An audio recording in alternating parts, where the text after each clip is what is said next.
നമ്മുടെ ജീവിതത്തിൽ മുറിക്കപ്പെടലുകളിലൂടെ കടന്നു പോകുമ്പോൾ, ഞെരുക്കങ്ങൾ ഉണ്ടാവുമ്പോൾ, തടസ്സങ്ങൾ നേരിടുമ്പോൾ, വേദനകൾ മാറി മാറി വരുമ്പോൾ, ദൈവം നിശബ്ദനായിരിക്കുന്നു എന്ന് തോന്നുമ്പോൾ ഭാരപ്പെടേണ്ട.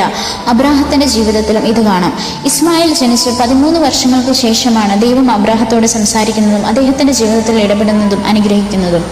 നാമും വീഴ്ചകൾ പറ്റുന്നത് അധികമാകാതെ നോക്കണം. വീഴ്ചകൾ പറ്റിയാലും പശ്ചാത്തപിച്ച് തിരികെ വരാൻ ശ്രമിക്കണം. ഞെരുക്കങ്ങളുടെ സമയത്ത് നാം ഓർക്കണം, നമ്മളെ ദൈവം ഒരുക്കുകയാണെന്ന്. വാഗ്ദാനങ്ങൾ നിറവേറാനുള്ള ഏതോ ഒരു ഘട്ടത്തിലൂടെയാണ് നാം കടന്നു പോകുന്നതെന്ന്. സാറായിയുടെ ദാസിയായ ഹാഗാറെ, നീ എവിടെ നിന്ന് വരുന്നു, എവിടെ പോകുന്നു? ഈ ചോദ്യം ഹാഗാറിനോട് മാത്രമല്ല, നമ്മൾ ഓരോരുത്തരോടുമാണ് ചോദിക്കുന്നത്.